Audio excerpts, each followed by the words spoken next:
Это программа «Серьезный разговор». Сегодня у нас 24 января 2021 года, и данный выпуск посвящен Алексею Навальному.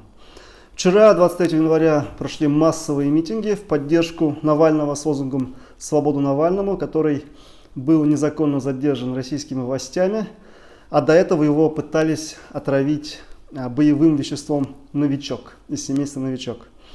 И данный выпуск посвящен Навальному и моему отношению к Навальному как башкирского националиста. Вначале я зачитаю 5 тезисов относительно Навального, а потом эти тезисы более раскрыто, более конкретно опишу и прокомментирую.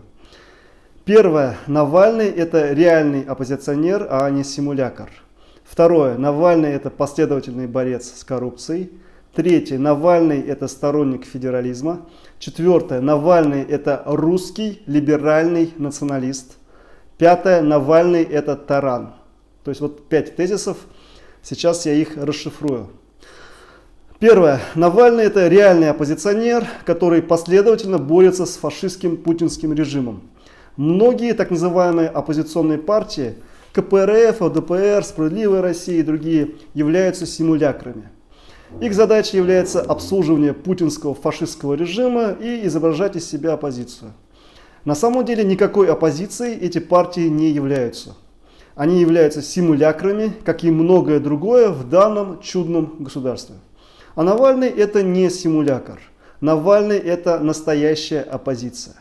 Навальный это главный оппозиционный политик федерального масштаба. Есть оппозиционные политики местного масштаба. Например, Дильмухаметов, Ройзман, Быков, Фургал. Он тоже стал оппозиционным политиком после того, как его посадили. Он не хотел становиться, но как его посадили, так он стал. Но все названные выше люди – это политики не федерального уровня. А Навальный – это главный оппозиционный политик федерального уровня. Второе. Навальный – это последовательный борец с коррупцией. Фонд борьбы с коррупцией Навального разоблачил огромное количество преступлений, совершенных людьми, связанными с путинским фашистским режимом. Фактически ФБК выполняет роль, которую в нормальных государствах западной цивилизации должны выполнять прокуратура, Следственный комитет, Счетная палата, ФСБ и другие органы. Но так как в рамках фашистского путинского режима данные правоохранительные органы коррумпированы, и это подтверждается в том числе расследованиями Навального, то фонд борьбы с коррупцией Навального фактически выполнял, по крайней мере раньше, эти государственные функции. Третье. Навальный это сторонник федерализма. Как известно, Путин уничтожил реальный федерализм, урезал права регионов, осуществил ряд рейдерских захватов с целью ограбления регионов и выстроил так называемую вертикаль власти, в кавычках. Захваченные активы путинский олигархат использует по своему усмотрению, выводит деньги в офшоры и так далее. А ограбленные регионы в это время бедствуют и еле сводят концы с концами. И, соответственно, вынуждены попрошайничать деньги у так называемого федерального бюджета, в кавычках. Федерального в кавычках, потому что никакой федерации реальной нету. Путинским назначенцам в регионах в рамках его так называемой вертикали власти абсолютно безразличен народ, так как их единственным избирателем является сам Путин. В частности, Хабирову теоретически могло быть безразлично мнение населения Башкортостана, так как его единственным избирателем является Путин, а не народ Башкортостана. Навальный не раз говорил в своих интервью, что он сторонник реального федерализма. Четвертый тезис. Навальный это русский либеральный националист. Здесь важно каждое слово. Во-первых, то, что он русский, да? Навальный этнический русский. Это плюс для политика федерального уровня. Я считаю, что президентом России должен быть этнический русский, так как русские составляют большинство населения данного государства. Второй подпункт. Навальный это русский националист. Тут уже на слово националист упор. Это означает, что он любит русскую нацию, именно нацию, и борется за интересы русской нации. Тот факт, что он националист, это хорошо. Антонимом к слову националист является слово манкурт. То есть безнациональное существо. Навальный не манкурт. Навальный самодостаточный человек, который имеет чувство собственного достоинства, национальную идентичность, ну, в его случае это русская национальная идентичность, и является русским националистом. Я хочу еще раз объяснить вам разницу между националистом и нацистом. Вот, уважаемые зрители, многие из вас, к сожалению, в Башкортостане не понимают разницу. Вам сверху идеологию спускают, специально придуманную, чтобы уничтожить вашу этническую идентичность. То, что националист это плохо и так далее, и так далее. И вы все боитесь произносить это слово. Я вот поэтому вам объясняю разницу между нацистом и националистом. Националист это человек, который любит свою нацию. Нацист это человек, который ненавидит чужие нации. Навальный это националист. Навальный не нацист.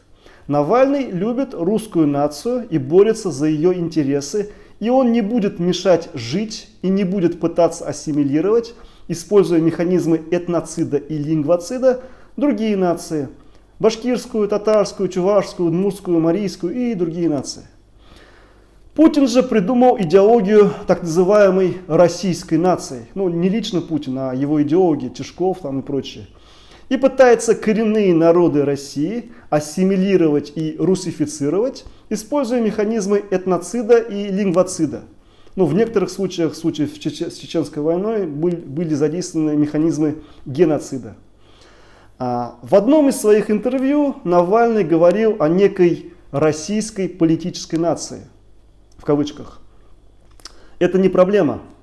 Российская политическая нация Навального и так называемая российская нация Путина – это два совершенно разных понятия.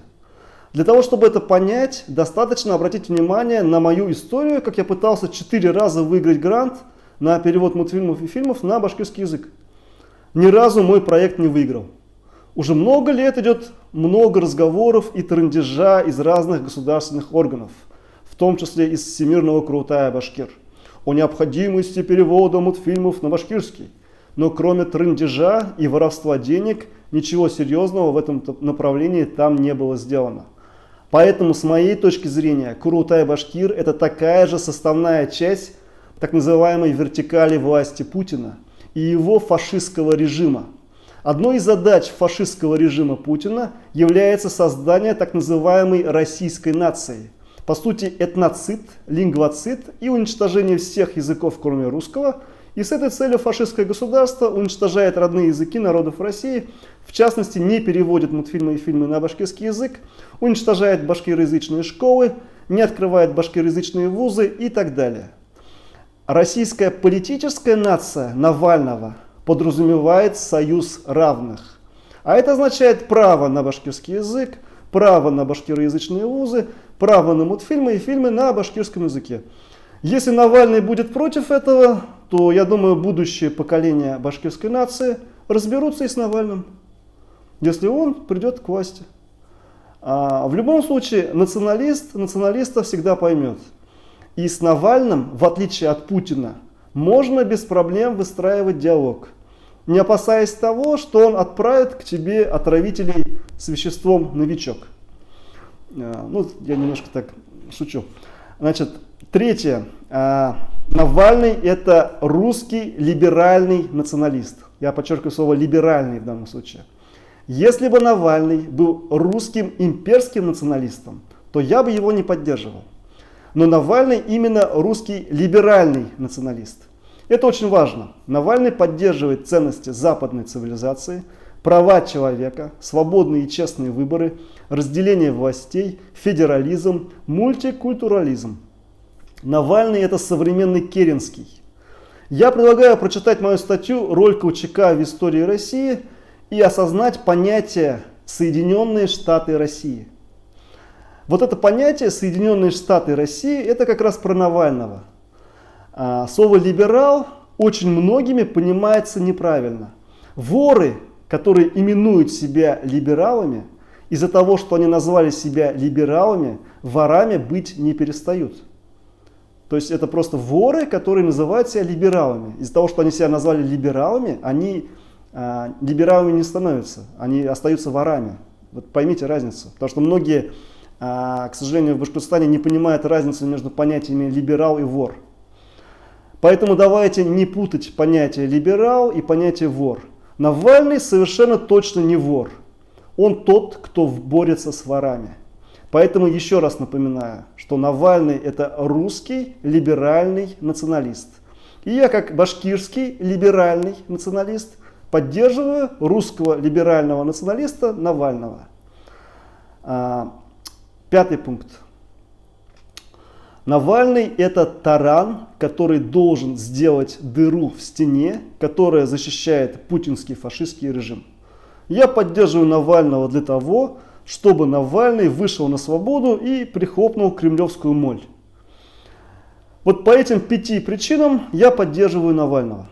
Я не поддерживаю Навального всегда и по всем вопросам. Давайте я вначале вот кратко еще раз эти 5 тезисов зачитаю, да, и потом вот продолжу финал. Значит, первое. Навальный это реальный оппозиционер, а не симулятор. Второе. Навальный это последовательный борец с коррупцией. Третье. Навальный это сторонник федерализма. Четвертое. Навальный это русский либеральный националист. Пятое. Навальный это таран против фашистского режима. Да? Вот 5 моментов. И теперь вывод. По этим 5 причинам я поддерживаю Навального. Я не поддерживаю Навального всегда и по всем вопросам. Я поддерживаю Навального как политика федерального уровня конкретно сейчас, когда он сидит в тюрьме. Я поддерживаю Навального потому, что я хочу, чтобы Навальный вышел на свободу и прихлопнул кремлевскую моль. Я уже это говорил. Так как я считаю себя башкирским националистом, то я исхожу из интересов башкирской нации. В соответствии с моим пониманием интересов башкирской нации, я не буду принимать участие в будущем московском Майдане, который, я надеюсь, произойдет. Я считаю, что в момент будущего московского Майдана башкирские националисты должны быть в Уфе. У нас тут будет свой Майдан. И надо постараться, чтобы наш местный Майдан был максимально бескровным и развивался по мягкому сценарию. В идеале, когда московский Майдан победит, правоохранительные органы в Уфе должны перейти на сторону народа. Все максимально бескровно и по мягкому сценарию. Еще раз хочу донести свою мысль. Основные события по элиминированию путинского политического режима, естественно, будут в Москве. Я в этих событиях принимать участие не собираюсь. И тот факт, что я не собираюсь в них принимать участие, означает, что я продлеваю срок жизни путинского фашистского режима. Да? То есть тут немножко такой момент получается, что с одной стороны я против режима, с другой стороны своим фактом неучастия в будущем московском Майдане я продлеваю срок этого режима. Я просто исхожу из своих интересов, из интересов нации. Исходя из их понимания, я думаю, что нужно именно так действовать. Да, придется лишнее время ждать, но тем не менее. У нас в Уфе будет свой Майдан. Я имею в виду конкретный Майдан, не митинги, шествия, а конкретный Майдан. Лично я считаю, что убирать Хабирова при наличии Путина нет никакого смысла. Совершенно не факт, что если убрать Хабирова, Путин не назначит кого-то хуже Хабирова. Поэтому моя позиция предельно простая. Я за Навального, как за оппозиционного политика федерального масштаба. Я хочу, чтобы Навальный вышел и устроил Майдан в Москве. Но сам я принимать участие в московском Майдане не собираюсь, так как моя родина Башкортостан. В момент победы Майдана в Москве, здесь в Уфе, должен победить местный башкирский Майдан. Еще раз повторяю, с моей точки зрения, всерьез бороться с Хабировым до момента Майдана в Москве совершенно бессмысленно. Я не вижу в этом вообще никакого смысла. Всерьез именно бороться. Даже если победить Хабирова, это ничего не поменяет, так как в Москве продолжит сидеть Путин. Это не означает, что не нужно ходить на акции протеста, поддерживать Навального и так далее. Это означает, что у башкирских националистов должно быть правильное понимание ситуации. В данном видео я описал именно свое понимание ситуации, как башкирского националиста, либерального националиста именно. И почему я поддерживаю Навального. Это была программа «Серьезный разговор» от 24 января 2021 года. Спасибо большое за внимание. И свободу Навальному!